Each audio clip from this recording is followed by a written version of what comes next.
Now, I said it records everything I say and everything that's projected. It doesn't record my arm waving. Okay, so you might say, what is he pointing at now? If you're listening at home, you don't know that.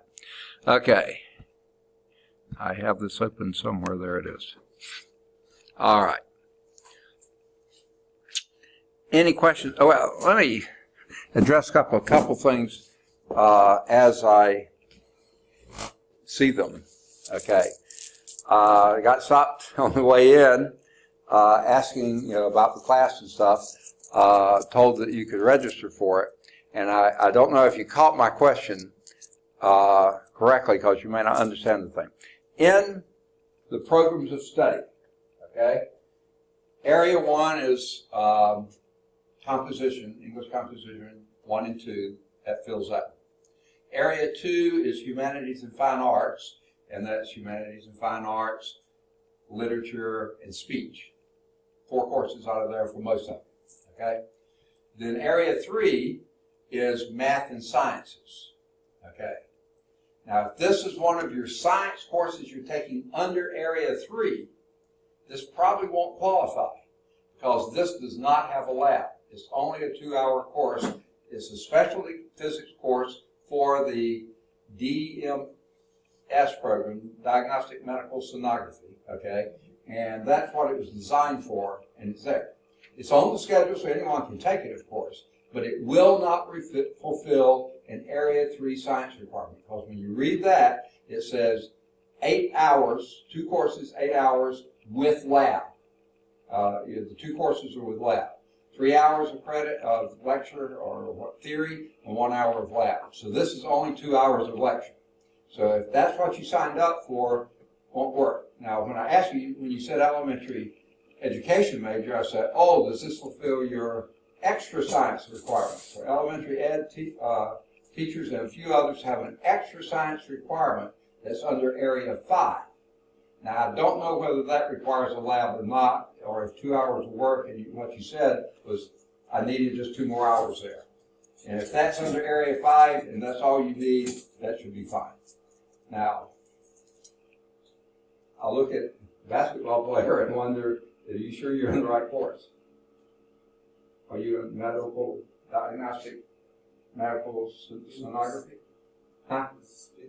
It is physics, but it doesn't fulfill your Area 3 requirement because it doesn't have a lab with it. Are you elementary ed major?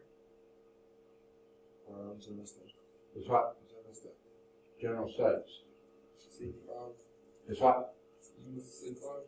C5, yeah. That's who I am. The course is here. It is a science course, but it doesn't fulfill the Area 3 requirement. So I don't need to. I don't know. I can't say that because I'm not your advisor, but that's what I'm asking.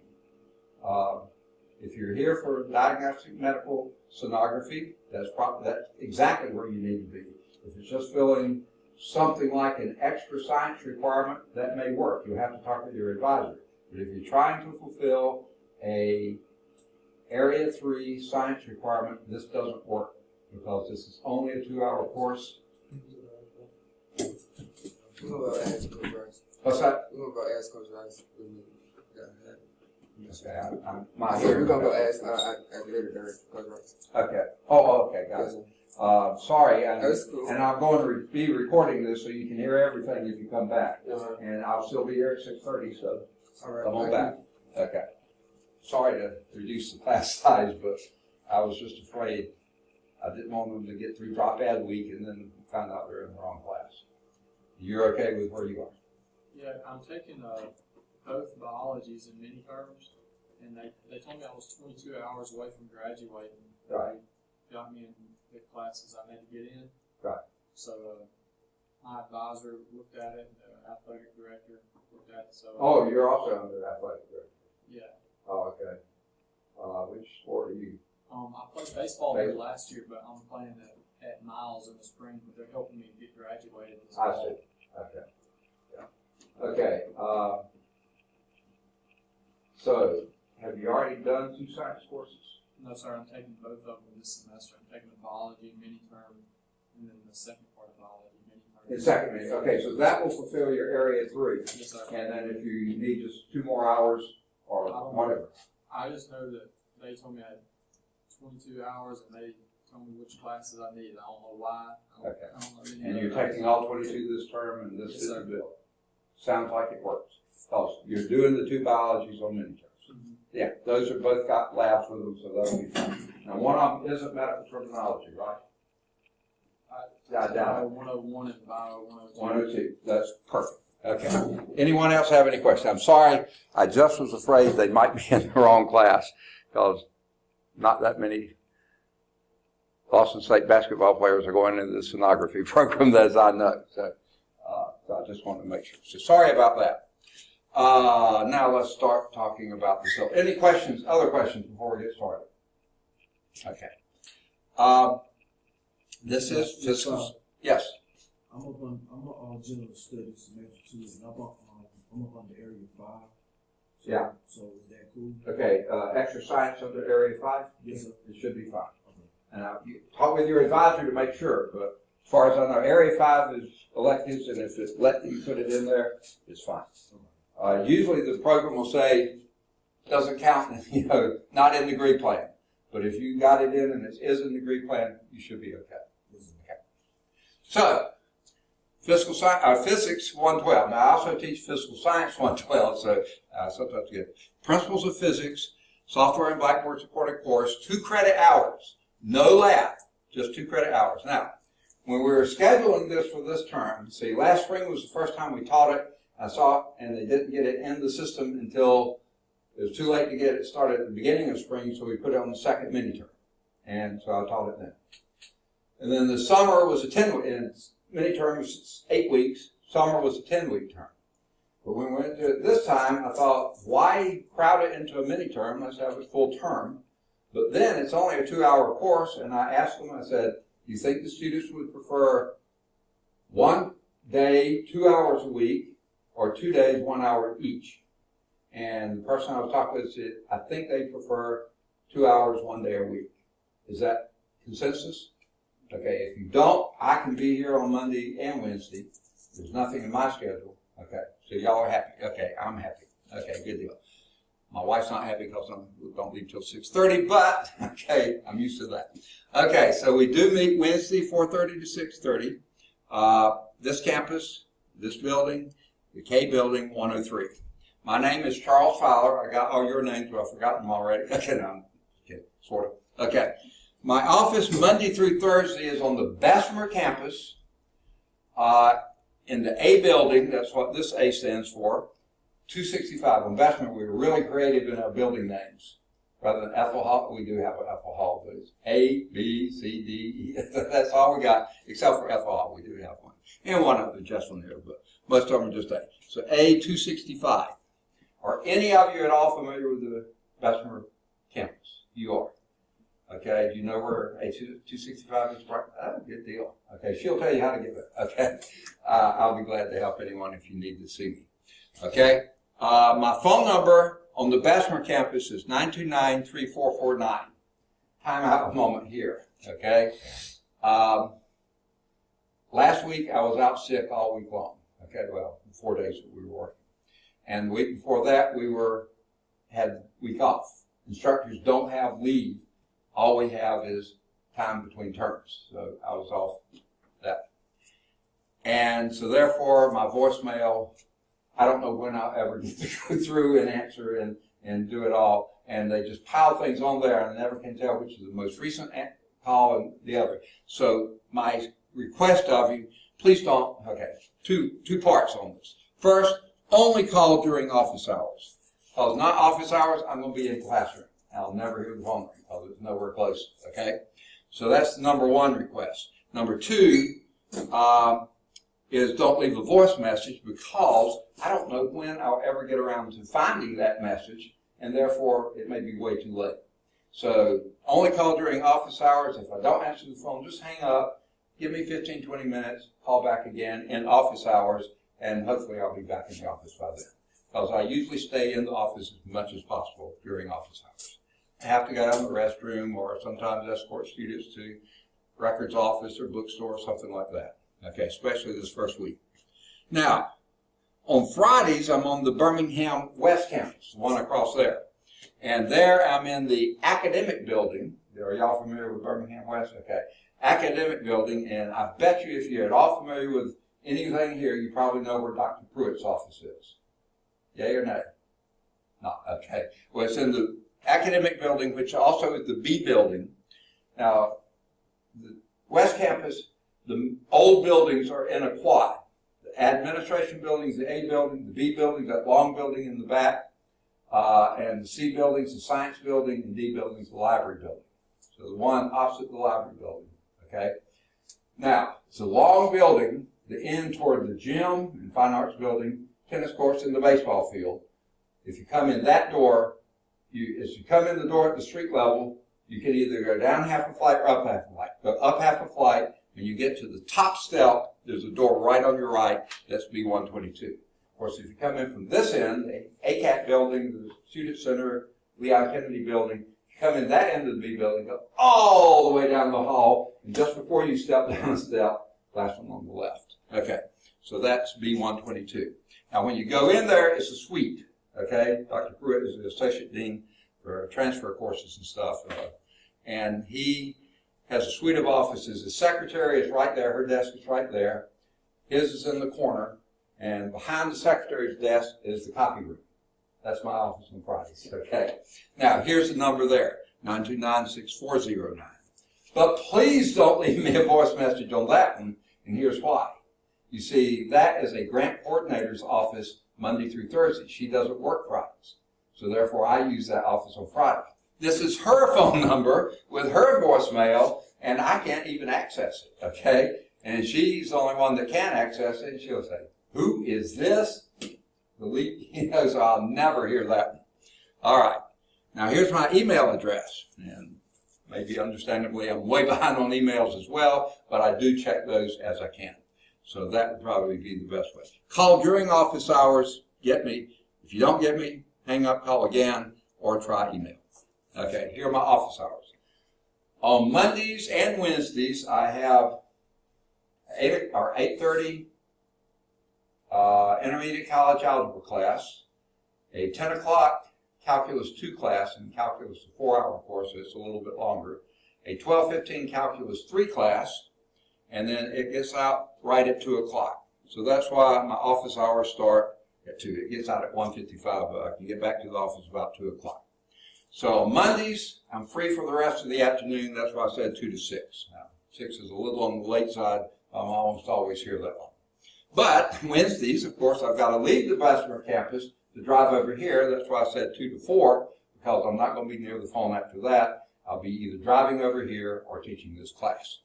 Okay. Now, Tuesdays and Thursdays, I have an 8:30 pre-calculus algebra class, a 10 o'clock pre-calculus trig class.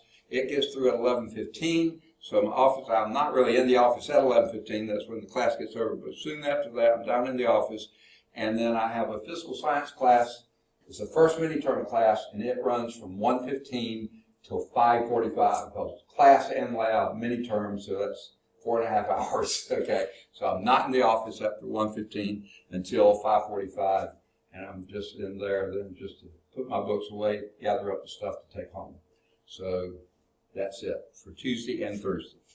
Now, on Fridays, I'm here on the Birmingham campus, on the West campus, and that's usually around 8 to 12. I'm almost always there before 8, and basically almost always there after 12, but I'm only, because if you add up the hours, you'll see I'm on campus way more than 40 hours a week, and I'm supposed to do a minimum of 4 hours any one day, so that's why I'm 8 to 12 on Friday, though I'm usually here long. Okay, enough of my sad song, okay? I know this is going to fly up on me, so I'm going to stop somewhere. Okay, the course description. Now, I apologize for this. I think it's a projector, okay? It's really wiggly, okay, isn't it? Can y'all read it? Okay, probably not, but okay. Anyway, I'll read it to you. This course introduces the student to the basic principles of physics and by the way, I didn't write this thing. This was something developed by the 2-year college system, especially those campuses and colleges that offer this DMS program, and probably in conjunction with the people who you'll be taking the program under. So they came up with this, I didn't. Basic Principles of Physics with an emphasis on electricity and magnetism. This course is designed to provide the student with not only a basic knowledge of electricity and magnetism, but also an understanding, boy, this is wiggly, of real-world applications. Okay? To prepare the students to understand electricity and magnetism, additional topics include forces, work, energy. Work and energy are really closely related. Power, very closely related to work and energy. Sound, sonography, okay? And the atomic nature of matter, okay? And then we do electricity and magnetism. Topics of electricity and magnetism include electrical forces and fields, currents, electrical circuits, magnetic forces and fields, capacitance, electromagnetic induction, and transformers. Okay. Now, prerequisites for the program, it just says it's required by the program. That's not very specific, is it? Okay, let's see if we can leave that on there for a little bit. Basically, you need a certain competency in math.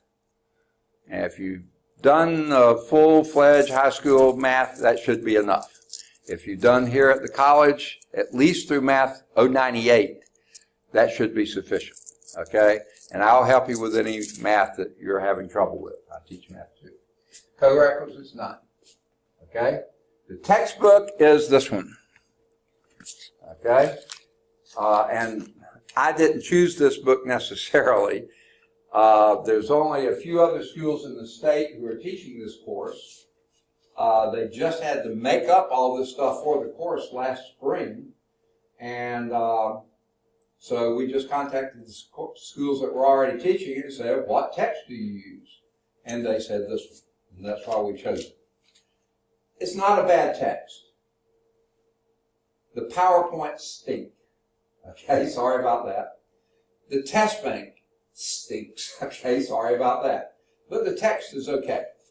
And I've managed to work through most of it. And here's the deal with PowerPoint. Like I say, I'm recording all this, but you see this computer is a tablet computer with an ionizing pen. So anything we don't have a PowerPoint slide for, I will be working out on the screen.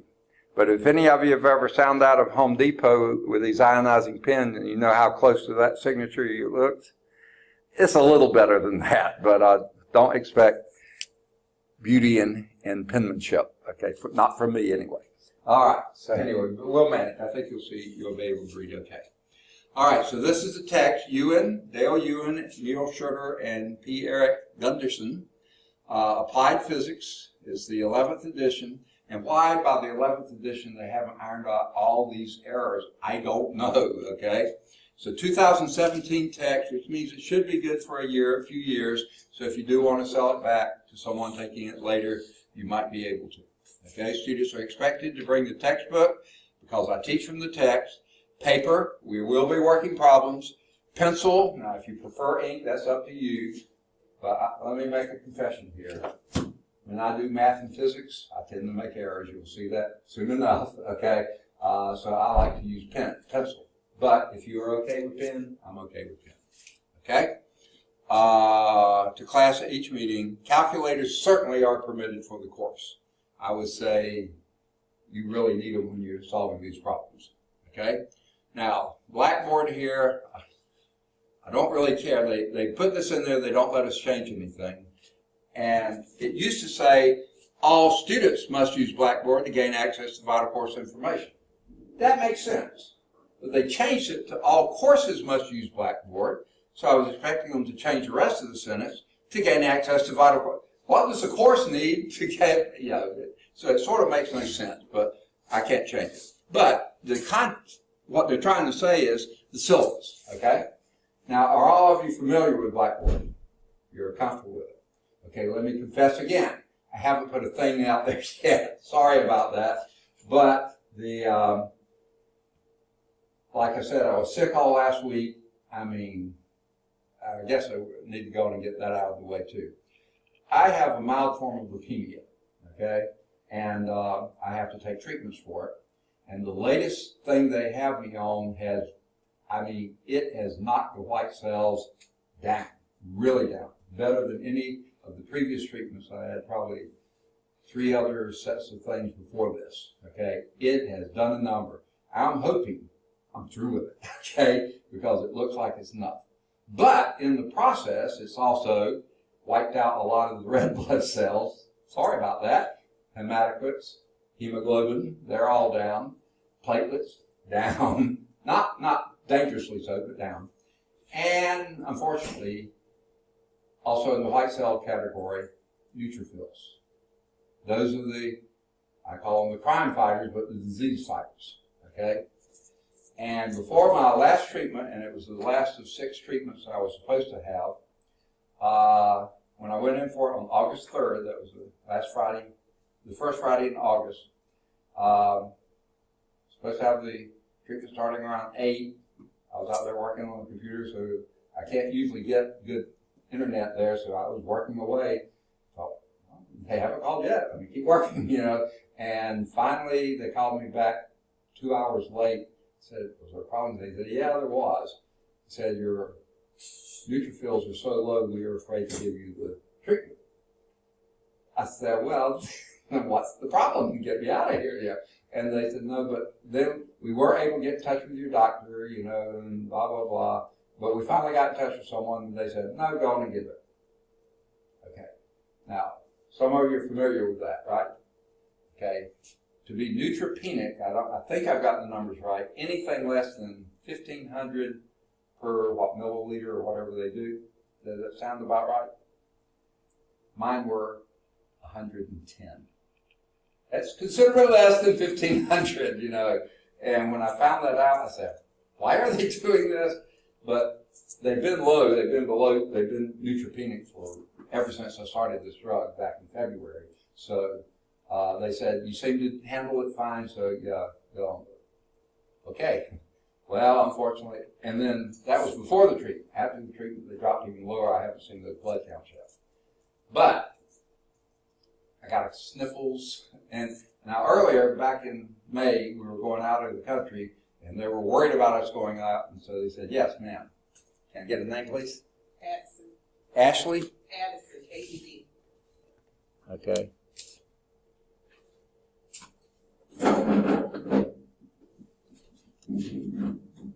Oh, that's your last name, Addison? Oh, I see it. Okay, got it. Okay, Jennifer, is that right? Correct. Okay, what do you go by? Jennifer. Jennifer, okay. All right.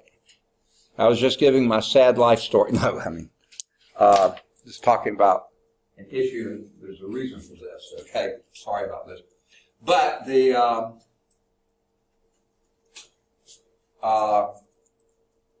I've been neutropenic for months, so they didn't think it would bother me. But when they heard we were going out of the country, they gave me a prescription for pretty strong antibiotics, azithromycin, and they said, any sign of anything, start taking these, you know, because you're not going to be able to fight it off. Well, nothing happened on the trip. Everything went fine the rest of summer.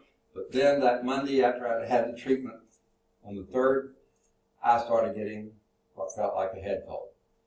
And we were leaving town the next day. I said, I better start the Z-Pack.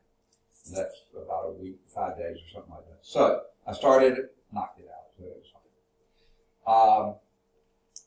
But then we came back, and the next Monday, which was last week's Monday, I came down with a much worse cold.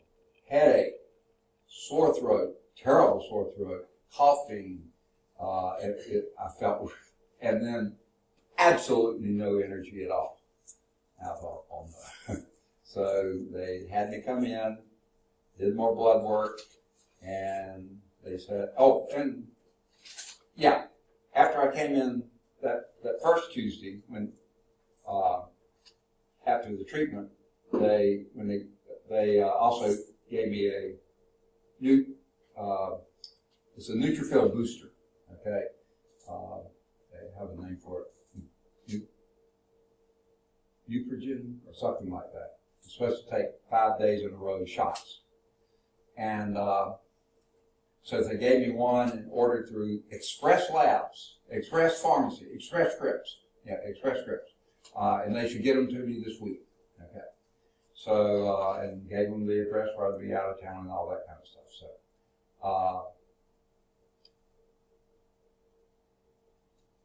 Express Pharmacy, I finally heard from him last Friday. He said, "Where do you want these sent?" I said, "Look, I've already gotten a prescription. It's way too late." Okay. And I said, "By the way, you should change the name of your company." There's nothing express about this experience at all. But anyway, that's another story. But anyway,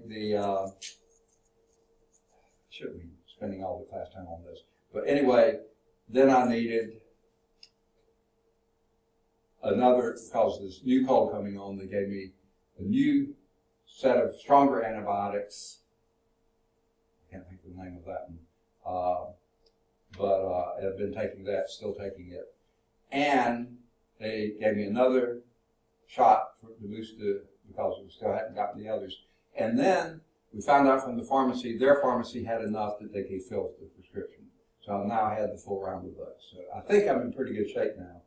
But I run out of energy really quickly, low red blood cells and all that kind of stuff. And my throat still is not all the way back. But anyway, why did I even get started on that? But anyway, hopefully that won't interfere with anything. It seems to be on the mend. Oh, the good news with that is I was afraid my condition was what was making me so out of energy. But then Thursday of last week, my wife came home from work sick.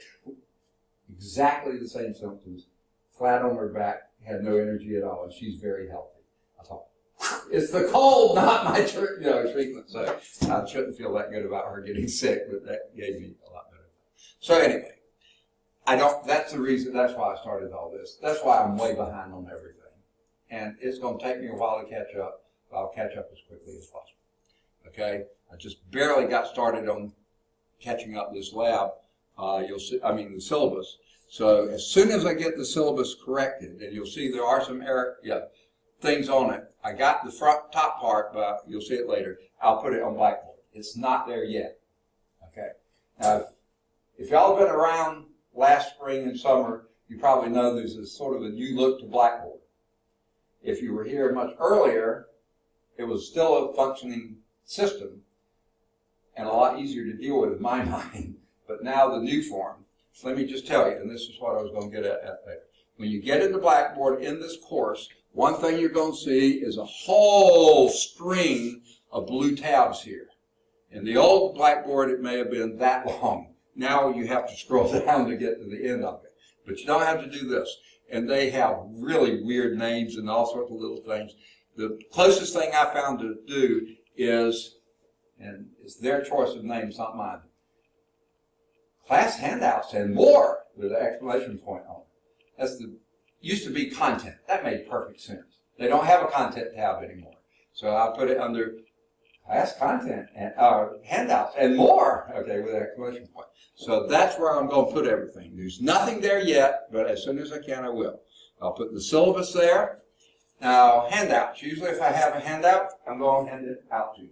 Okay, so I don't usually put out handouts there. I can when we need to, but I don't usually. The PowerPoint shows. Yeah, I'll put them there, but like I say, they're pretty miserable. Okay? But it may give you something if you like to take notes on the PowerPoint. You can do that. Okay? They're not there yet. Okay, now, well, actually, they're going to be there in two places.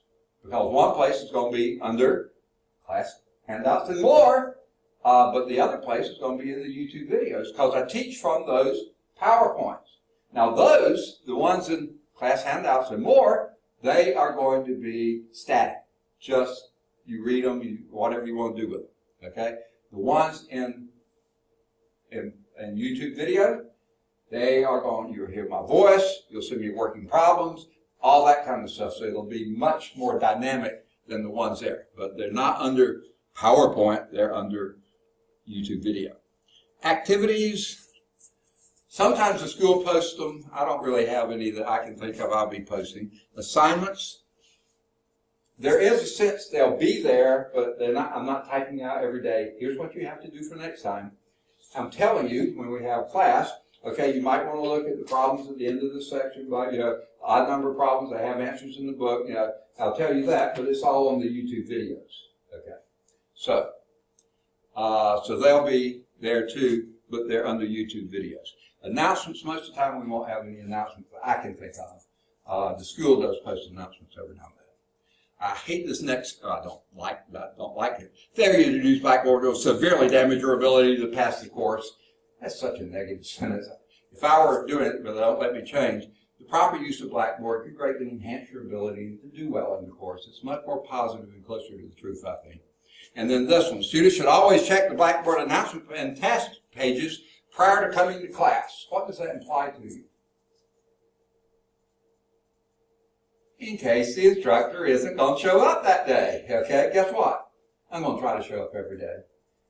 None of you have been in my classes before, but if you have, I hardly ever will cancel a class. If it is, it's going to be something pretty major. Okay? And if it's pretty major, I'm probably not going to have a chance to do an announcement on Blackboard beforehand. But maybe this late in the day I would. So I don't like that sentence. Okay. Sorry. Okay. Here are what they call the professional competencies for the class. And if you think back at that course description, hopefully you'll see they're all here. Remember it said general stuff like forces, that's where we start. And I don't know if any of you have a book yet. I don't see any. This is a physics book, applied physics. It covers all sorts of stuff. We're not covering it all. We're starting in Chapter 5, Forces. Okay? And these are 6 sections there. And that sounds like a lot, but these are very short sections and they go pretty quickly. Okay? Then, students will solve problems dealing with work and energy. Remember I said those are related? That's Chapter 8. And the title is Work and Energy. Okay? There's 5 sections there, and we probably won't do a lot in 8.5, but we'll do most of that. Then it says students will demonstrate an understanding of the atomic nature of matter. It sounds a little heavy, but it's not too bad. That's Chapter 12, called Matter. And then properties of matter. It's pretty straightforward and very short. 5 sections, and it goes pretty quickly. Students will demonstrate an understanding of sound. Okay, sonography, sound. That's Chapter 16. Wave motion and sound. So we'll talk about wave motions first because you have to sort of understand that to understand sound.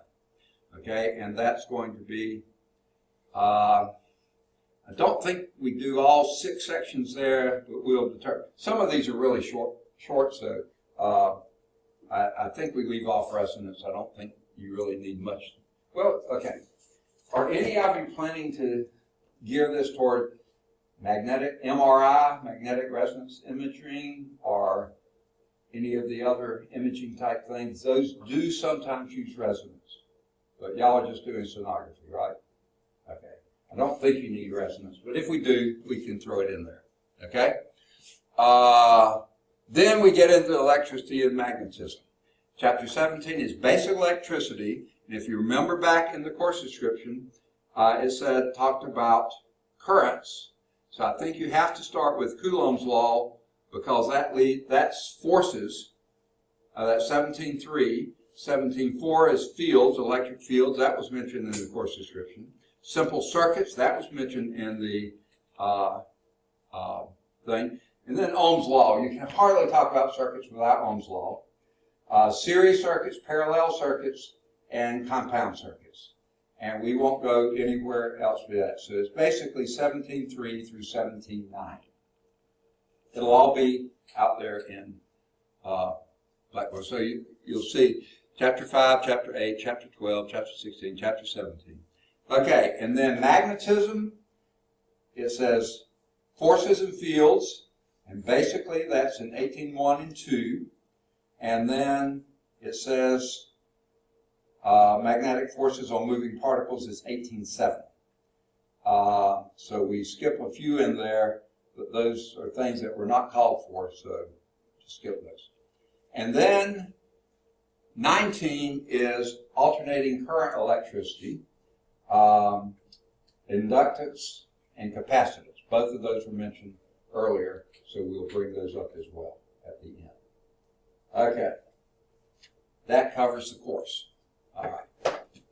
Now, how am I going to evaluate you? Okay, and you'll notice those chapters. I'll repeat them again in case you see them up here. 5 is forces.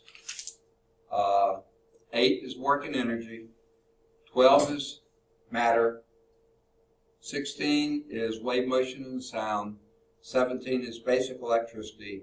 18 and 19 are magnetism and alternating current electricity. Now, if you remember, it says something about transformers. The transformers show up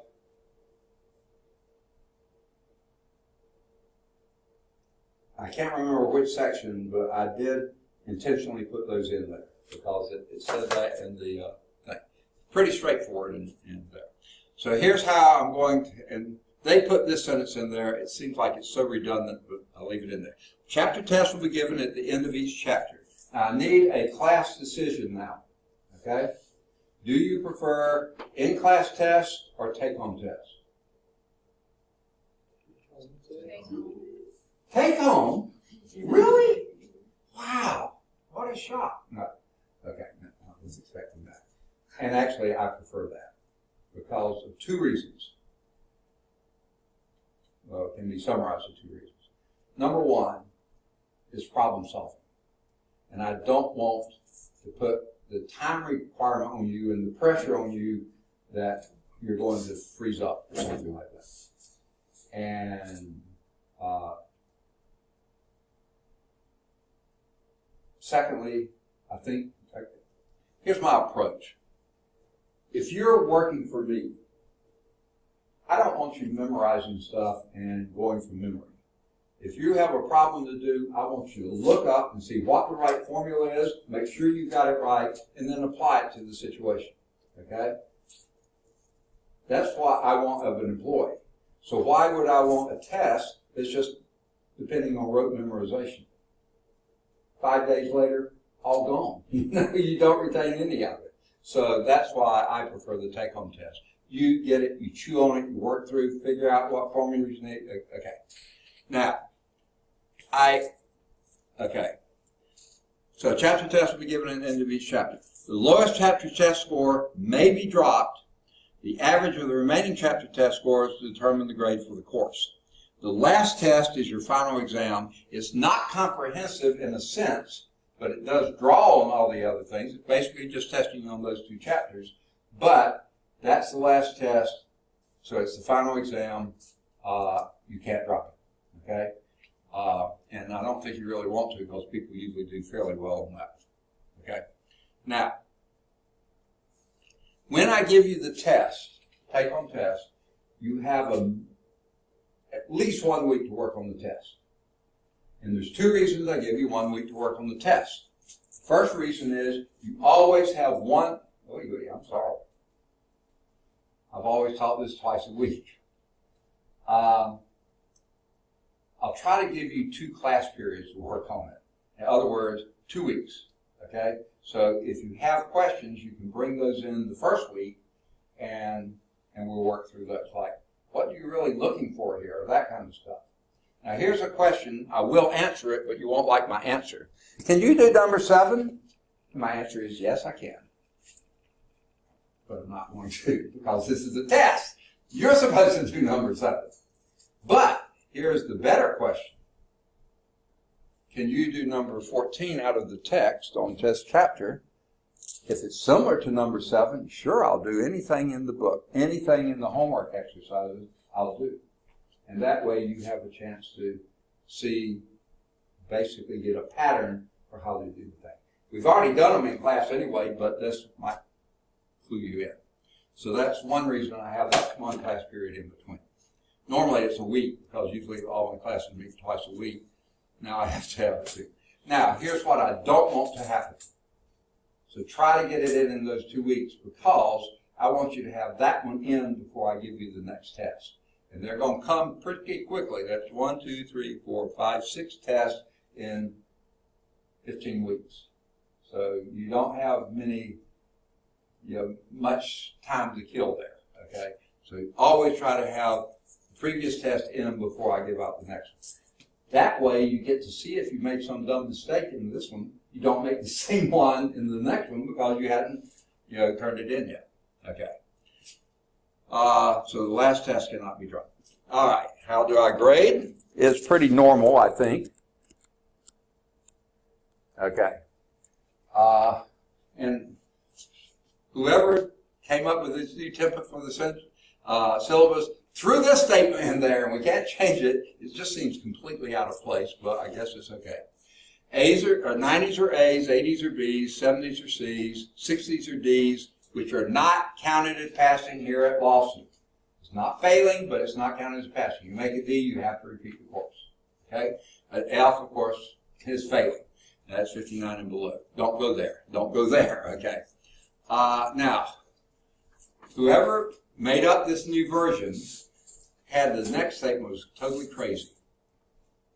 That person said the student always rounds in the instructor always rounds in the student's favor. In other words, always rounding up. And then they gave this example. For example, 79.5 will be rounded up to an 80%. That counts as a B. Okay? But a 79.4 would remain a C. Okay? That's just normal rounding. That's not always rounding up. If that was rounding up, that would become a 80 also. But she said, no, that's what we do. So that's just normal rounding. So I put the instructor rounds normally. Great. Rounds grade normally. What I figure is dropping the lowest test score is enough of a boost. If that can give you that extra grade, fantastic. But if it can't, I did all I could. Okay. So that's sort of a dumb statement there, but they had it in there, but I couldn't leave it wrong. Obviously, they didn't understand math. Okay. Now, attendants try to be here every day. I'll try to be here every day, okay? But I do record the classes. If for some reason, for work or something else, that you can't be here. Last summer, I had a student, felt so sorry for her. Suddenly, and right after the term began, or shortly after it began, her parents decided to get a divorce, and so that threw her into a tizzy, and she had a lot of issues with that. And so she couldn't be there every day. I don't know what was going on. But she tried to follow it, and she turned in her stuff fairly well, so she was able to complete it. Okay, withdrawals. Now let me say this. Think back, D's and F's. Okay? A, B, and C, you pass the course. That's really, I think, all you need is to pass the course. D and F is not passing, and you have to repeat the course, right? So if it looks like to you there's no way you can dig yourself out of a hole and you're going to get a D or an F in the course, then I can't see any reason not to withdraw. And here's why. You're going to have to repeat a D, you're going to have to repeat an F, you're going to have to repeat a withdrawal, right? All three. Okay, for financial aid or whatever other reasons, you're going to have to repeat it. Okay? And most financial aid packages will pay for your repeat once. But you're going to have to repeat it, even if it's the second or third time, you're going to have to repeat it with a D or an F or a W. Now, I hope all of you have grade point averages higher than a 1.0, okay? And guess what a D is going to do? It's going to pull down anything higher than 1.0 toward a 1.0. So that's going to hurt your grade point average. And F is even worse. If you have any grade point average, it's going to pull that even lower, okay? Because that's 0 points. W does not affect your grade point average at all. So if you're going to have to repeat the course anyway, repeat it with a W, don't repeat it with a D or an F.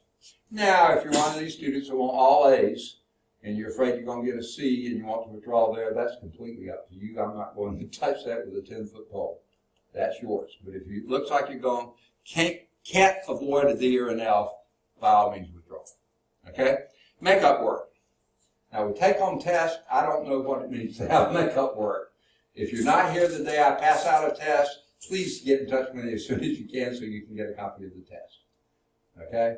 And that's one of the few cases where I have put things out on Blackboard. I had a student one time right at the end of the term. She wasn't going to be able to come in, I think it was a she, and asked me if I could put it out on Blackboard. Okay? I said, no, and she said, can you email it to me? I said, well, if I email it to you, I'll send it to everybody. So I put it out on Blackboard. So those that wanted to could get started early, and it was in the summer and someone was going on vacation or something like that. So anyway, so I don't know, makeup work doesn't make a lot of sense. I'm going to drop a test anyway, so but I'd say work them all, okay? Because that test is going to affect that's when the material on it. I'd say still work them all. I try to be here at 4:30. Sometimes I'm going to fail. There was one time, either spring or summer, there was a train blocking traffic, and everybody was finding a way to miss the train tracks, which is the way I come. So it had the whole area congested, and it took me forever. I sat there with the train, my passage under the train track in sight for like 15 minutes with hardly moving. I had to call and say, look, I'm on the way, I just can't move. So I'll try to be here on time, but sometimes life gets in the way. All right. Now, they put all this stuff about academic integrity, plagiarism. I'm not going to read all this to you. You know the stuff, okay? Don't do it. Don't plagiarize. Don't cheat, Guess what you're doing? You're cheating yourself. If you need this information when you're being a sonographer or a technician and you are cheating, it's not going to do you any good because you're not going to know the information, okay? So I'll let you do that. Professional decorum. That's something worth spending a lot of time on. Now, some of this stuff is important, okay? Especially number 2. Sleeping may not be so bad. Just snoring. Keep that to... No, I'm just kidding. All right. I'm guessing most of you are coming from work. Long days. If you have to have something to drink or eat, it's fine. Did I say that a lot? Okay. So, I understand. Summer, I think it was, I had basically no time for lunch. So, part of the time I was finishing my lunches, I was driving over here at 4:30 in the afternoon. So, I was eating as I drove, so I know the feeling. All right. Course concerns. If you feel like you're not being heard by me, you need, then talk with me directly. Let me know. I'll try to improve, okay? If you don't think that's going to work, or it hasn't worked, always try it first. Then you can go to the department chair. Who's your department chair? Oh, that's me. No, I'm just kidding. It really is, but Dr. Wilson is actually in charge of natural sciences, so I'm the math department chair. She's natural sciences. So I'll get you to Dr. Wilson. And if that doesn't work, Dr. Pruitt, Dr. Davis, Dr. Crawford will go up the chain of command, but let's follow the chain of command. Okay? All right, and you can find out more at our website. Now, I don't want to belittle this any, but you've probably seen it on every syllabus. Discrimination, harassment, I include bullying in that. I've been here, I think my wife and I figured it out a little over, I'm on my 22nd year now. And I have seen basically zilch. I've seen some dumb things, but they wouldn't really fall under there. But I have seen very, and that may only be because no one's going to do it in front of me, okay? But that's why I want to ask you, if you see or sense or have any clue there might be something going on, please let us know because we don't want it to happen here, okay? So we want you to be in a environment that you can do the very best you can do, okay? So let me know. Let somebody here know. Now, any questions on that? And like I said, I include bullying in that. That probably was meant, but I think that's important enough to say. Let's move on with Americans with Disabilities. As I've already told you, I'm hard of hearing, okay? So I'm a little sensitive to this. Please, if you have any kind of issue, please bring the documentation. We have Dr. Renee Herndon is a professional at this, okay? And she's mostly on the Bessemer campus. Miss Janine McCoy-Jones is on Birmingham West campus. And they know what to do. Bring your information in, get it to her, get it to one of them, and they will process it, get it back to us, let us know what we need to do. I'm glad to accommodate any way that you need. But guess what? With take-home tests, there's no time requirement, except a few weeks, but surely that will be it. Now, here's the part that's wrong. This was last summer, okay? So ignore the dates, but all these things, well, Memorial Day is not going to happen, but Labor Day will. But guess what? Okay, well, we'll get to that later. Okay, so I'll get all this updated for this fall, okay? So that will be done. And after that, we have what is called the student acknowledgement page. So once I get it out there on Blackboard, I'll let you know. Once you've read it and understand it, ask me if you have any questions.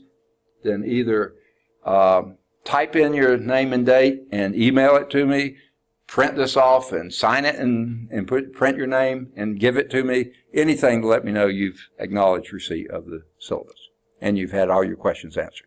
Any questions right now? Yes? Can I get the ISBN number off the record, please? Oh, okay. Sure. Oh, I may be old, but I'm slow. Okay.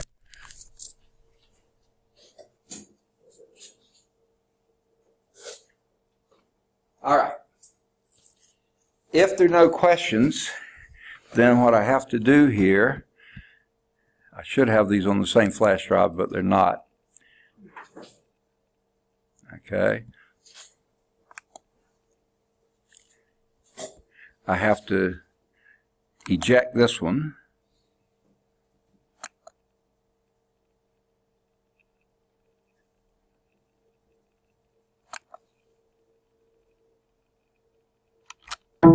Okay. And insert this one.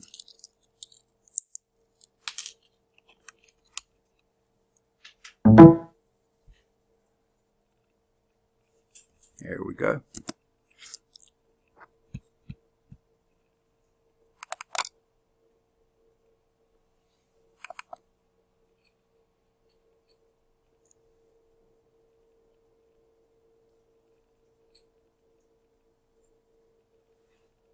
All right. Oh, probably need to tell you this too. I explained where everything will be on Blackboard. Let me explain about the YouTube video, okay? What I'll do after we finish class tonight, it won't have time to upload, but I'll try to get it uploaded while I'm at home tonight. Whenever it finishes, then when I get a chance, I move it in black and I upload it to YouTube. Well, okay, it processes on my computer, and that takes a few hours. Okay, then once it's completed processing, send it to YouTube, and that takes a while. When it finally gets to YouTube, then when I go in YouTube, I move it to the playlist. And once it's in the playlist, and I can get it on the playlist link on that class handouts and more, when I get it on there, then you can click on that and go to the playlist. Now, what you'll see in the playlist is this. You'll see last term's YouTube videos at the top, and then as you go on down at the very bottom, that's where this year's go. And you would think, why is that lazy bum not remove last year's YouTube videos? Experience, okay? Here's what happened either spring or summer. I don't remember which it was. I went to record classes like I always did one morning. I couldn't get Screencast-O-Matic to open. Panic, okay? I called down, finally got in touch with someone. They called around and then said, whoops, sorry, we didn't get the license renewed. So there was no Screencast-O-Matic. I couldn't record classes that day for those classes. It took them a few days, but after a while we got it back. So what I found out, and not just that, it's happened several times over the years, supercomputer or our server or something else goes down. And if that's down, I can't record your classes. So what I've learned to do is leave last times up there, in there, and then if we do miss a class, you'll have something to go to. It won't necessarily start at the same place or end at the same place, but it'll be close. And if I deleted them all, no way to get them back. Okay? So I'll leave them in there. Unfortunately, they're the top things you see. The new stuff's at the bottom. And once we do something at the bottom, this term that's already up there, I delete the old. But I'll leave everything we haven't done up there. So you'll see this term creep up and this one losing stuff at the top. Okay? Does that make sense? All right. It's a crazy way to do it, but that's how YouTube loads it. And if I try to readjust, I get confused. Was this the new one or the old one? Because they don't have days and time stamps on them, easily findable. All right. Enough of that. Let's go to physics. All right. That's what you came for, right? I'll let y'all get this. Do the rest of you want me to just put that ISBN out here so anyone can see it? Okay. Now they have both a 13 and 10. I'm going to go on and do the 13. The ISBN for the text, as I said, it's Applied Physics, 11th edition, Ewan, Schurter, and Gunderson. It's a Pearson book, and the ISBN is 978. Well, let me get my pen adjusted. Okay, 978. And the dashes I don't think are important, but I'll put them in where they have them. -0, -13, -415, 938, -6. Okay. That's what everybody got? Good deal. All right. So we'll start today at Chapter 5, Forces.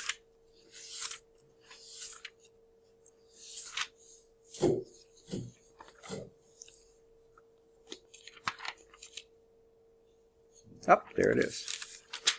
All right.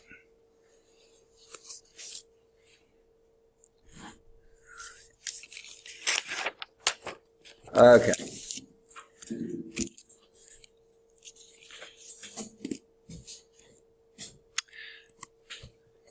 If I were to ask you, what is a force? Any definition come to mind? Any explanation, description? What's a force?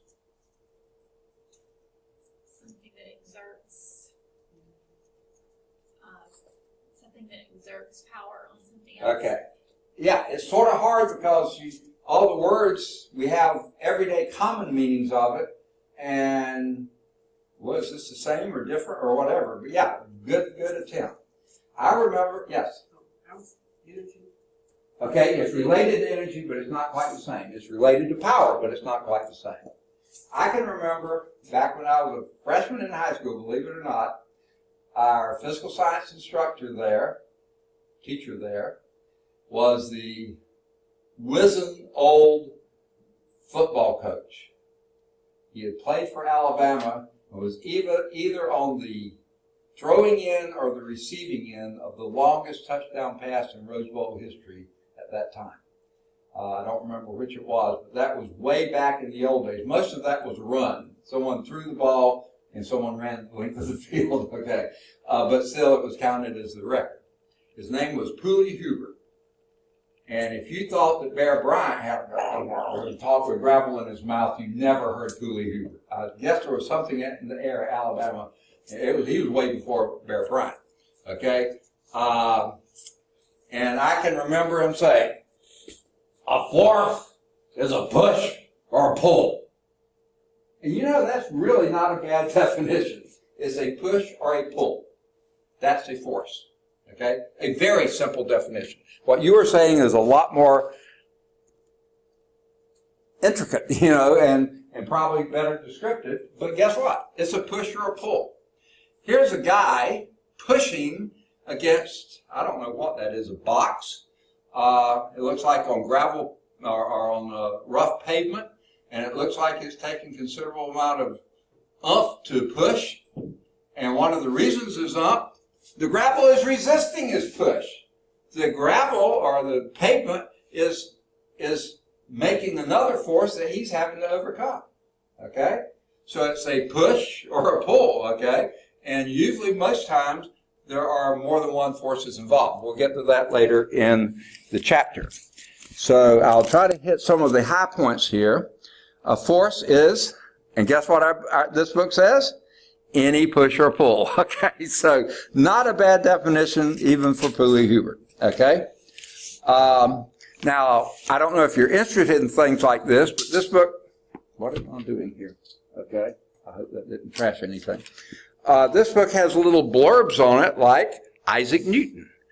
He's the one that came up with really a lot of these concepts of forces. He was an incredible individual. I mean, he basically developed physics, okay?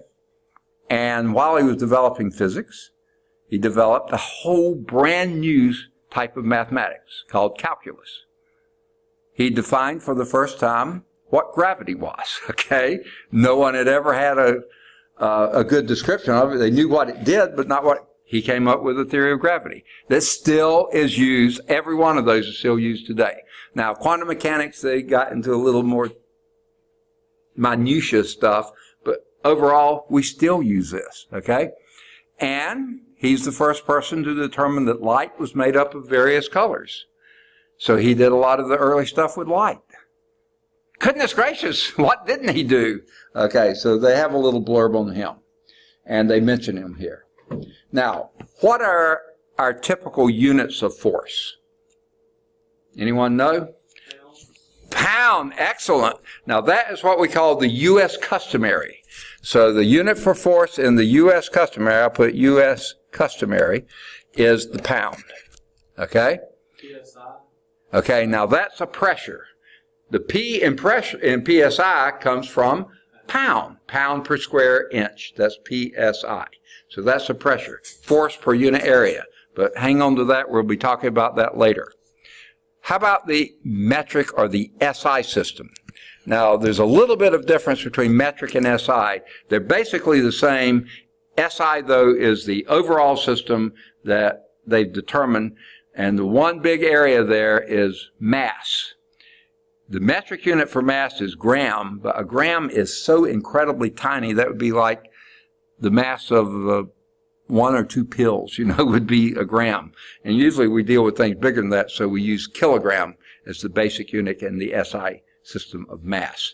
We don't talk about mass in the U.S. customary at all. We'll talk about that a little bit later. We have a unit for it, but I bet you no one can guess it. So how about force? What is the SI unit for force? The System International Unit. By the way, why is the System International? It was done by the French. They usually put the noun in front and the adjective after the noun. Système International. Okay, anyone know what it would be? Named after Sir Isaac. It's a Newton. Okay? And by the way, when you see an SI unit in particular that has a capital letter for its unit, it's usually named after somebody. Not always, but usually. Okay? So it's a Newton. Those are the units of force for U.S. customary or SI unit. Now, Isaac Newton came up with 3 laws of forces. Okay? And you probably have heard these from some way, shape, or form in your life in science so far. The first law basically says, and it has a secondary name, and that's the law of inertia. So let me ask you that. What in the world do you think inertia is? Resistance to change. And very good definition, resistance to change. Okay? And change in motion, basically. If I had a ping pong ball here, it doesn't take much for me to change its motion. If I had a bowling ball here, I didn't change its motion at all. I hurt my hand. Okay, the bowling ball has a lot more inertia than a ping pong ball. Okay, so the first law of Newton, and actually he didn't actually come up with this one, he refined it. The guy who came up with it was a man named Galileo, an Italian physicist, and he and Newton usually together are considered to be basically the birth parents of modern day science. All science, okay. And the reason I say that, before Galileo, their idea of science, and the champion of this was Aristotle. Aristotle was the third of the great, and Greece had many great philosophers, natural philosophers, but the three big ones were Socrates, Plato, and Aristotle. I think that's the order. Maybe Socrates, Plato, and Aristotle. I think that was the order. And Aristotle was the one that was big champion of natural philosophy. And what he would sit and think about things and say, this seems to be how it works. And then everybody believed it because Aristotle said it. And I mean for not just decades, not just centuries, but more than millennia. Okay? No one questioned Aristotle. Hardly until Galileo came along. Isn't he the one that predicted the Earth then in 2012? I don't know. And that's why everyone was freaking out about it. Because a lot of things he had predicted that were true. That sounds like Nostradamus. That might have been. Yeah, I don't know. I've read about him in tabloids, but that's about all. I don't ever remember reading that about Galileo, so I don't know. He may have been, but I don't recall anything like that. I know someone had predictions, and it seemed like whoever Nostradamus. Actually, I think it was the Mayans. The what? The Mayans. The Mayans, yes. Their calendar was set to end at that time or something like that. I think I have read something about that. I don't know what that was based on, because I don't know any Mayan history to speak of. Okay, so the first law is called the law of inertia. You probably have heard it, and basically it deals with changing motion. Okay? And here's sort of how it goes. An object, this isn't how probably either Galileo or Newton said it, but it's probably something like this. An object at rest stays at rest, doesn't change its inertia. In fact, inertia, we get the word inert out of that, meaning it's just sitting there, okay? Stays at rest or remains at rest unless it's acted on by an outside force, sometimes called an unbalanced force, okay? Do we have somebody coming back? Yes? Yes. Physics 112? What are you here for? I'm sorry. My hearing is real bad.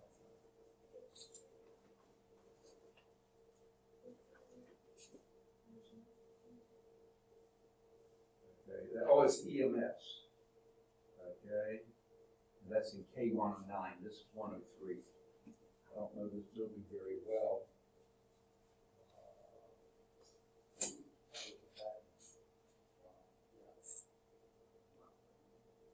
Did anybody get a book?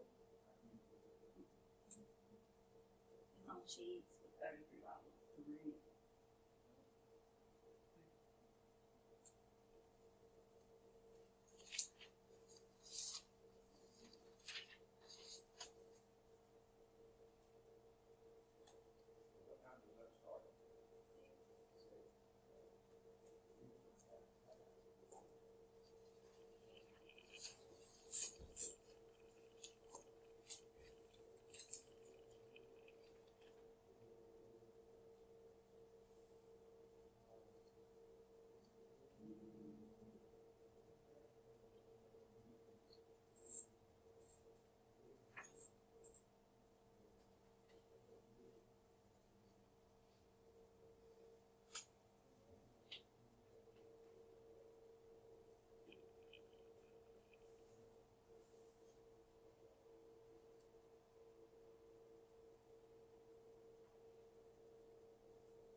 Okay. So, that was the first part of Galileo's and Newton's law of inertia, or first law of motion.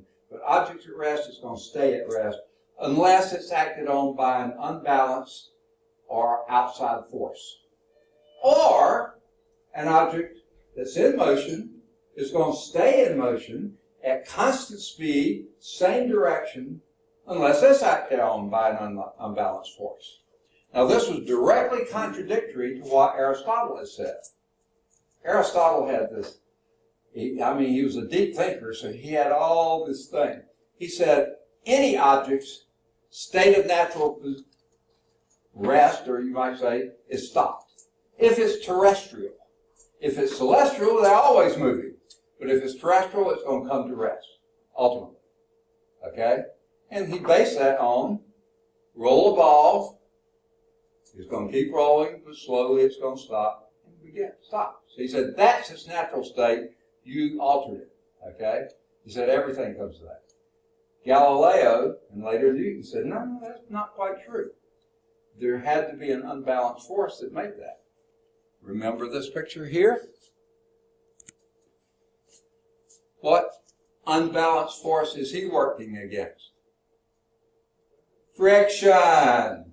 There's always friction, just about. Only place is not friction, outer space. Because there's no air or anything else to work against. And that's why, though he didn't know it, Aristotle said, oh, celestial things have different laws than terrestrial things. Okay? Well, the whole thing was, everything has the same laws. It's just we have frictions that they have to work against. Here, up there, they don't. Okay? So, the first law, the law of inertia, basically said that. Okay? And I'm not going to write it down for you because you'll get, when you get your books, you'll have it. Let me read it the way they say it here.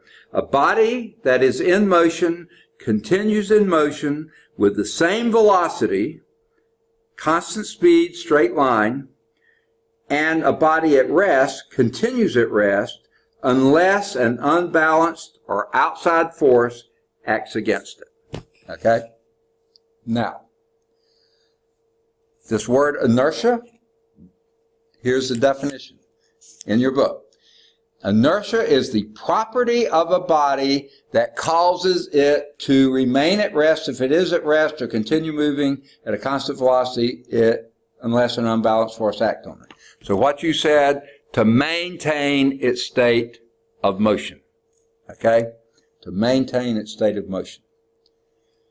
Now there is a concept that's not in your course description, so we're not going to talk about it, but it's actually one that Newton talked about a lot. And that's why I said these words are probably not his words. That concept is what we call momentum, linear momentum. And you don't need to know this because it's not in your course description, but I'll just tell you what it is. It's the mass times velocity. And Newton didn't name it a momentum either. He named it, goodness gracious, he had a term for it. What was it? Flew the coop, sorry. It was something like quantity of motion. Something like that. It's quantity of motion. It included the mass. It included the velocity. And basically, here's the way I think he would have said this first law. An object's quantity of motion does not change unless it's acted on by an outside force. That kept the at rest part. It kept the in motion part. It's a much simpler statement. I think he called it his quantity of motion. I believe that's what he called it. But you don't need to know that. Okay? So, here's a guy pushing, exerting a force on the box or whatever it is. He's having to exert more than you would think because the road is exerting a frictional force on the bottom of the box, probably tearing it up as it does it, and you know the story there. Okay? Now, I'm exerting a force on that table, but it's not moving, is it? Well, the opposing force is that wall over there. Now, if I do this, I can get it to move, but you heard that? Friction with the floor. Okay? Okay. So there's always some opposing force in most of our situations. Okay? Just to get other little ideas here. This guy is pushing with his feet. You can almost see that. So there's a push on the pavement here. Friction is working for him here. If there's a banana peel down there, he's on his face, okay? So friction is good here, bad here, okay? So you can't always say friction is bad. There's force of friction here because he pushes against the pavement, he is able to step off. If there was no friction, he wouldn't move the box at all, even though it wouldn't take much of it because he wouldn't be able to push against it, okay? He would push and he would slide back. The box might move a little bit too. Okay. We'll get to that later too. Now, like I said, these PowerPoints stink. The next slide that you see here, this one right here, is part of figure 5.1 on page 124. The next figure shown on the slide set is on page 130, figure 5.6. What good PowerPoints they provide. So basically everything between this and that, and I forgot something. Hang with me just a moment here. Okay.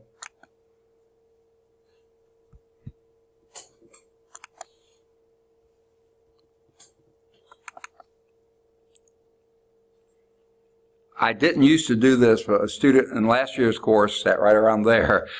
She said, why don't you do this? I came up with this. Well, I already had it on here, but started using it.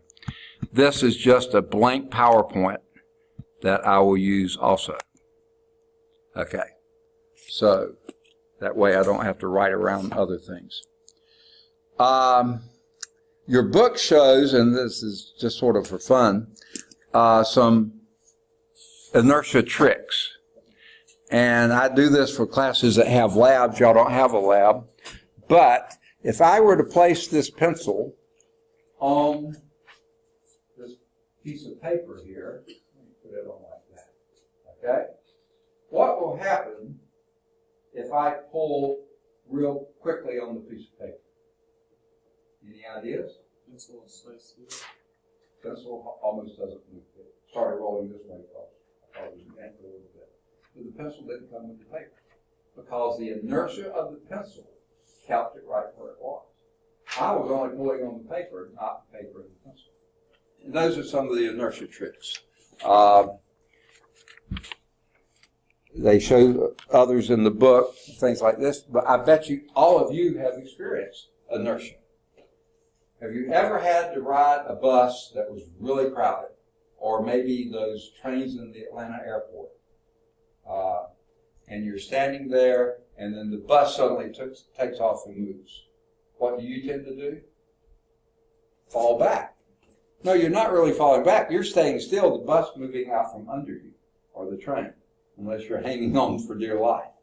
Because your inertia is trying to keep you right where you were, and the bus or the train is trying to move you forward. So, any of you ever have a pickup truck and had something in the back that you didn't have tied down, like a lawnmower, and you drive somewhere and bang, it hits the back, and you stop and bang, it hits the front, because its inertia is trying to keep it going at a constant rate, whereas you in the truck are changing. Or you're on the bus or the train or whatever, and there's a bend, there's a turn, and you say you're thrown against the door. And that's what it feels like, isn't it? No, you're staying right where you are. The door is cutting in front of you. You feel like you're being thrown out, but it's because you're trying to maintain your state of motion when the object is changing. That's inertia. Okay? Now,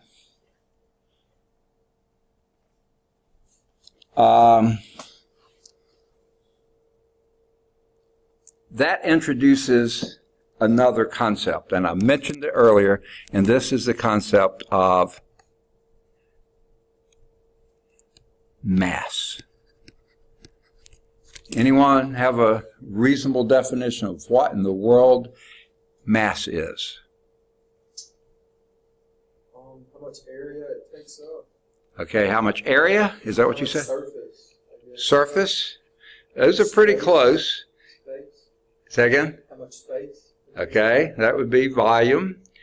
So those are relatively close, but even better, or not better, but another way, how much is there? The mass. How much is there? Now that's not a good definition.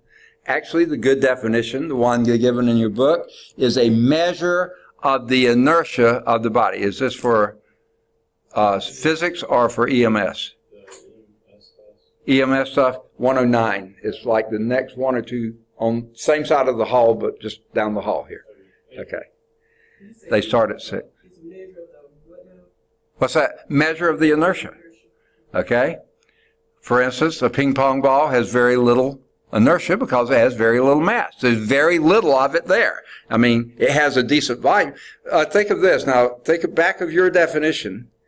A ping pong ball and a golf ball are pretty close to the same size. Do they have the same inertia? No. Okay, because there's a lot more to a golf ball than there is to a ping pong ball. Ping pong balls is basically hollow, even though its area or volume is going to be the same. So it's not just that, it's how much there is there. That's a measure of its inertia. Okay? So mass is a measure of that. How much of the object there is. And since we're talking about mass, what are good units for mass? Let's do SI. Anyone know what the unit for mass in SI units is? Actually, I mentioned it earlier. Say again? A little louder.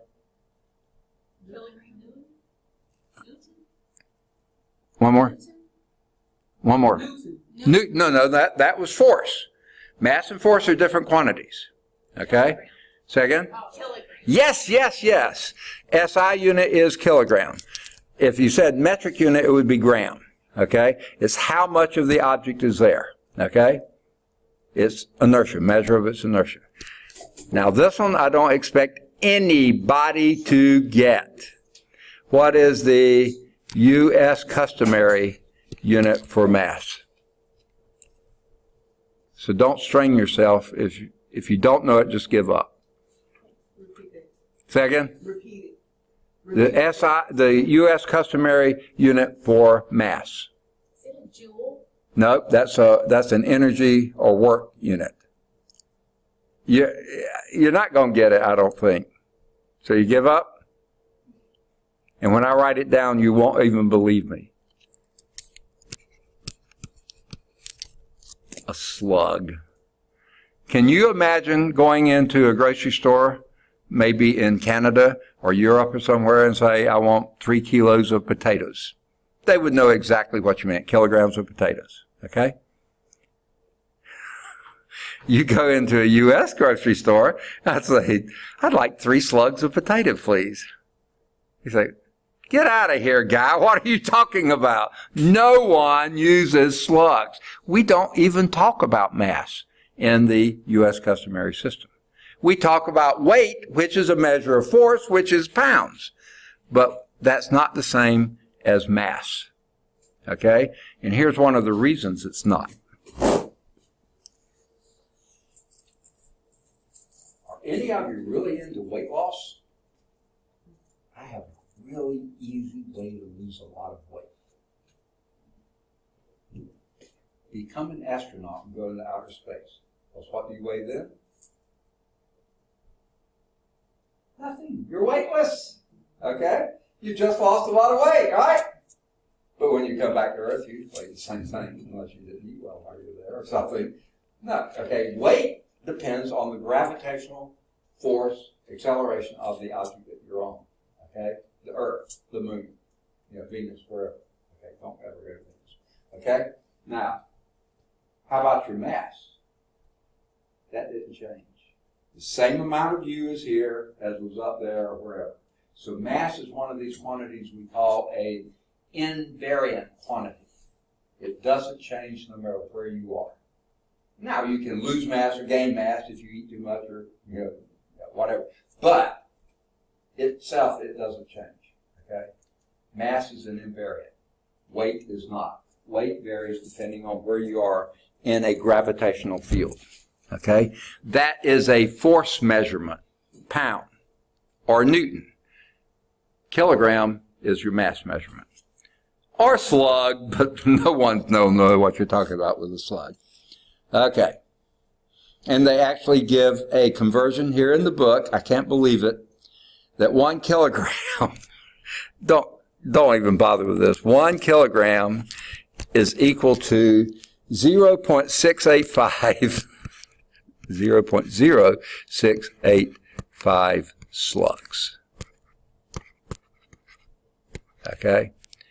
That's 1.0685. So a slug is a pretty big mass. A kilogram, is a reasonable mass, but it's less than 7% of what a slug is. So a slug is a big unit of mass. But no one uses it, so don't worry about it, okay? I can't even believe they have that. I've never seen it. Here's another thing. A kilogram, notice I put kg. If you spelled it out, it's Kilogram. Slug, it doesn't have an abbreviation. I can't think of any other unit in any context that doesn't have an abbreviation. But no one uses it, so why even come up with it? If you ever use it, write it out, because there's no abbreviation for slugs. Okay. So let's move on to 5.2. Force and the law of acceleration. Newton's first law was an object maintains its state of motion. In other words, either at rest or in motion, doesn't change unless it's acted on by an unbalanced force, which could be friction, it could be you hitting it, it could be gravity, it could be something else, but it doesn't change. Now, Newton's second law builds on that one, and Galileo helped come up with the first law. The second law is this one. I'll read it to you the way they do here. I was going to give you another, but okay. It's sometimes called the law of acceleration. And actually, Galileo did contribute to this as well. It relates to what we call applied forces, not unbalanced or net or something like that. This is an applied force. And it deals with applied force, the mass, that's why we had to introduce the quantity of mass, and this concept of acceleration. Okay, so here's a new one. We've already talked about force, we talked about mass. What in the world is an acceleration? Okay, now this is it's not a complicated concept, but it's an involved concept. Okay, suddenly it's gotten cool. It was so hot to begin with, and now somehow it's kicked in. Let's feel better. Okay. Before we get to acceleration, let's first talk about what I consider one of the primary things that you measure. I'm here, I move to there. That's called a displacement, right? I was there, I came here. That's a displacement. You describe that by saying there was a distance that I moved, or a displacement. Now, those two terms sound like they're meaning the same thing. There's a slight hair's difference between the two. Distance is, the distance I moved there is the same as distance here, or distance here, or distance there. It's just a distance. But if I displace myself from here to there, not only did I move that distance, but I moved a certain direction. Okay? So a distance with a direction is a displacement. Now, you don't need to know this, but I'm just getting the concept across to you. So that's what it is. And that's measured in a length measurement. Feet, yards, miles, inches. Those are all U.S. customary units. Or meters, centimeters, millimeters, kilometers, or kilometers. Those would be SI units. Actually, meter is the SI unit. Okay, the others are based on that. So that's a distance or a displacement. But displacement usually has a direction associated with it. Okay. Now, if I change my displacement from here to there, Okay, certainly I changed my position, but something else was changing at the same time. At the same time. It took some finite amount of time for me to move from here to there. And when you combine distance with time, what new quantity have you come up with? Acceleration. Not yet. Say again? Speed. Speed, exactly. Distance divided by time is speed. Okay? So let's mark this down. Let's start with, I probably should have even written this. So let's do distance.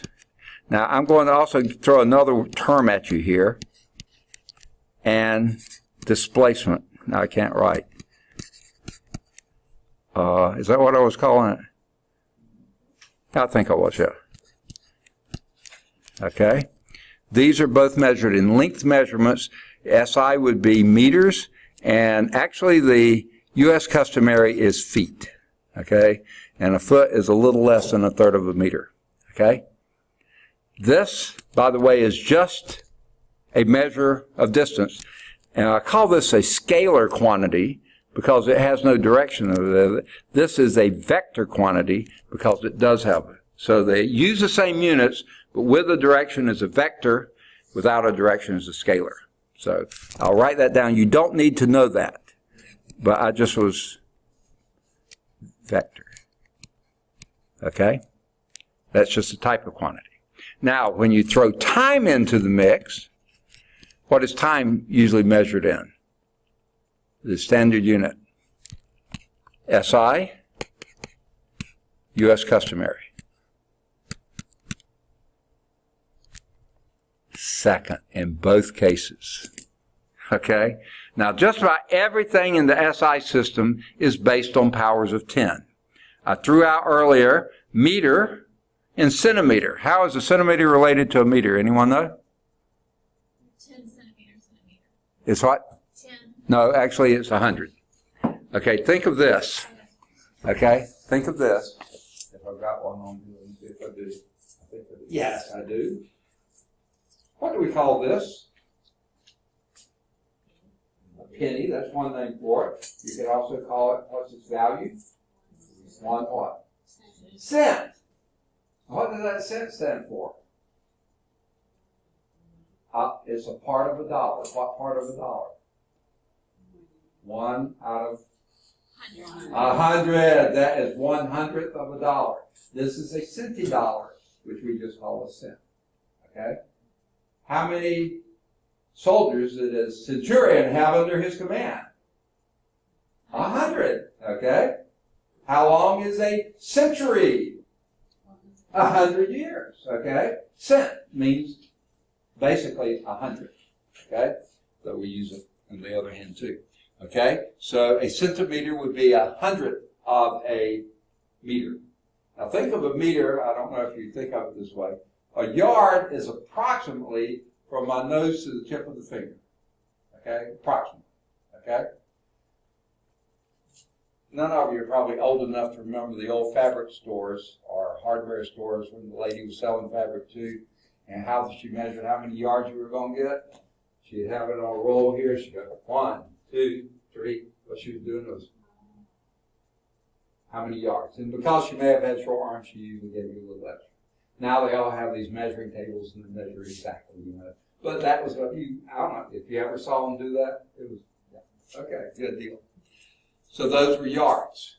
A meter is a little bit longer than a yard. It's approximately from this ear to the opposite finger. About 3 and a fraction inches, you know, difference there. Okay? Now, that's a meter. These are just rough now. A centimeter is about the width of your little fingernail. Now, of course, different people have different ones, but that's a good guess on that. And it would take 100 of these to get to there, right? Okay, so that's a centimeter. Other ways that you can think of it, and I don't think I have one up here, but if you picture an average paper clip, the thickness of that little paper clip is usually about a centimeter. Yeah, that's about a centimeter. Okay. A millimeter would then be what? 1,000. 1,000th of a meter, which would be 1/10 of a centimeter. And by the way, a millimeter is approximately,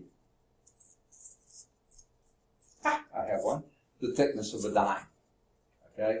And it would take about 10 dimes to go across your little fingernail. Okay? So, and it's 1,000th of a, and it would take 1,000 of these to go,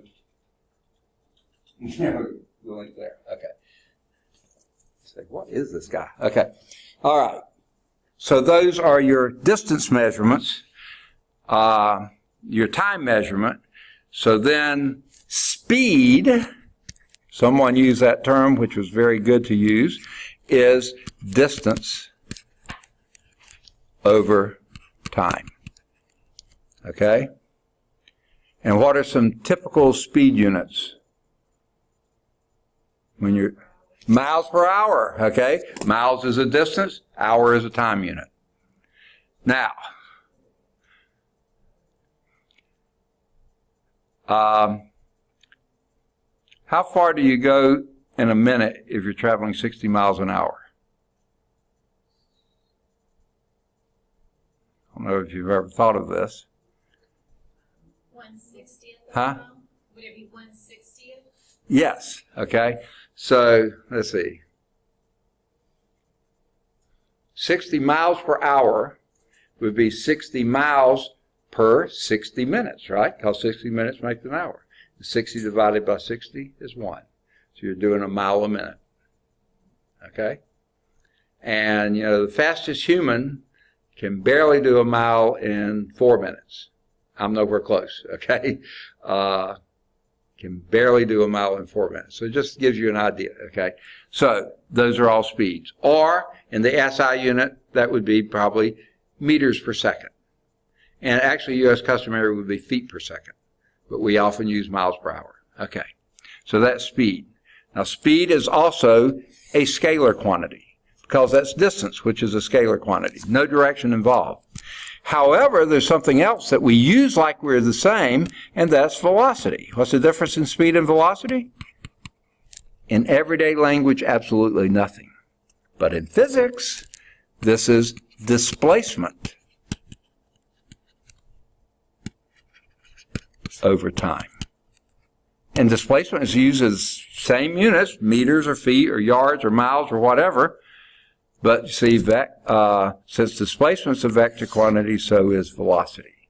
And this is so easy to remember. Scalar, speed, vector, velocity, SSVV, those are similar.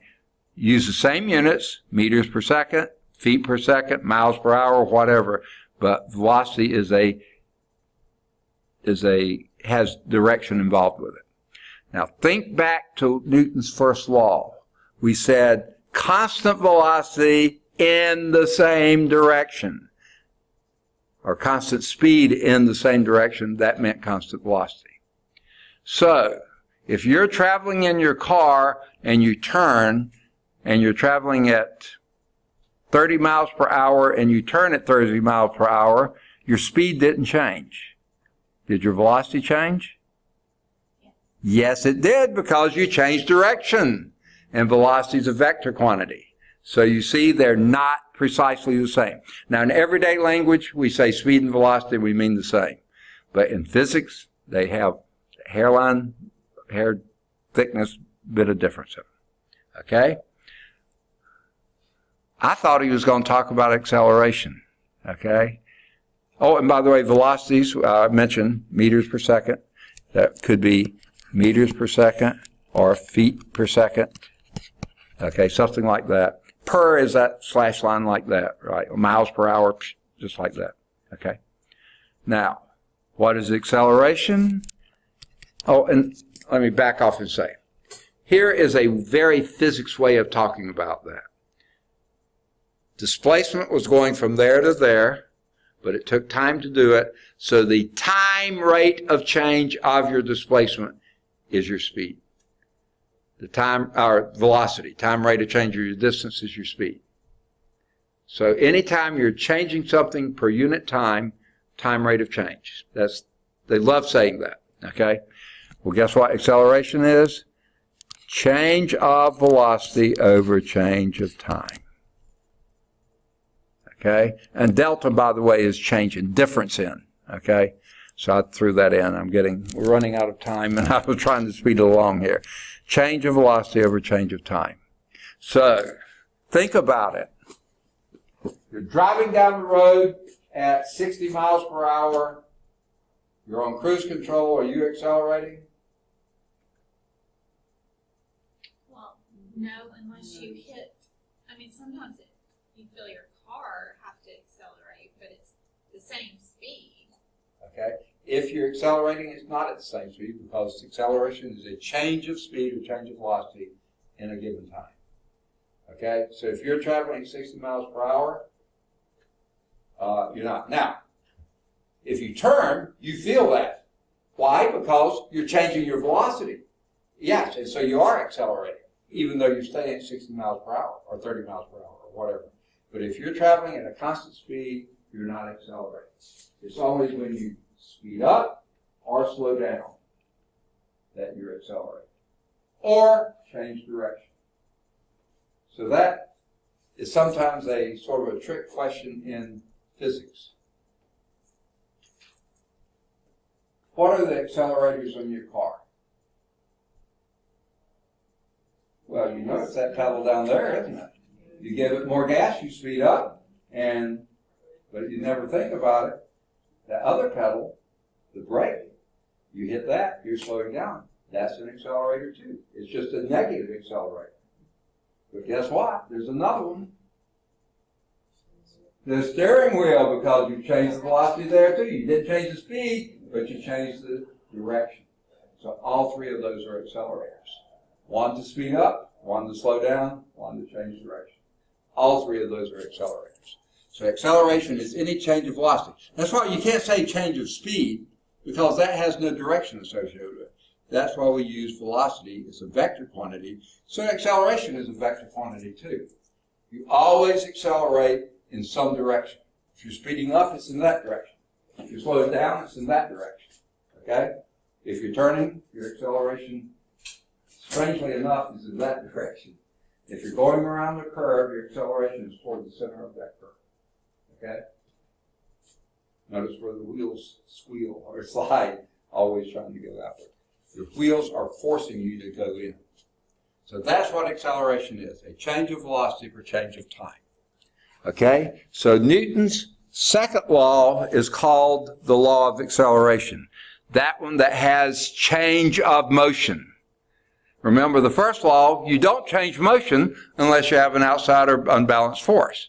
The second law says if you do have, and let me read it to you from the book, the total force acting on a body is equal to the mass of the body times its acceleration. Now, I don't like that definition. I think what they mean, the total applied force acting on the body. That is the mass times the acceleration. Guess what? There's a formula right there. We love formulas in physics, don't we? Yes, we do. There's one right here. Acceleration is change of velocity over change of time. Speed is change of distance over change of time. Velocity is change of displacement over change of time. Here's one, a force, a net force, or an applied force is equal to the mass times the acceleration. And guess what acceleration is?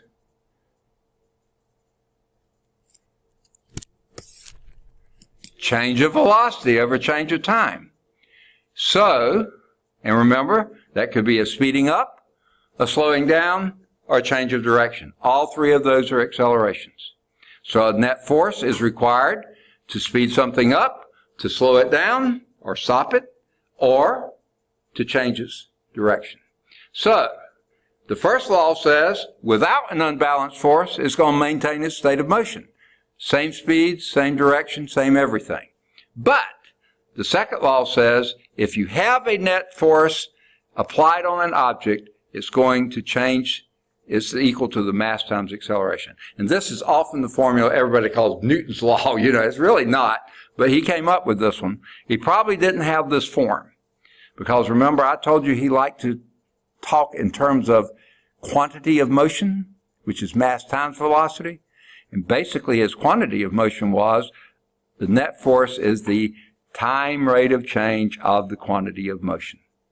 If you think about, I said the quantity of motion or momentum was mass times velocity, and if you change the mass times velocity over time, well, guess what? You're not changing the mass any, so you could pull that out as mass times change of velocity over change of time. And what's change of velocity over change of time? Acceleration, so it's mass times acceleration. But I doubt if Newton even used the word acceleration. I bet you he said the time rate of change of the quantity of motion. And that we say is mass times acceleration. All right, good deal.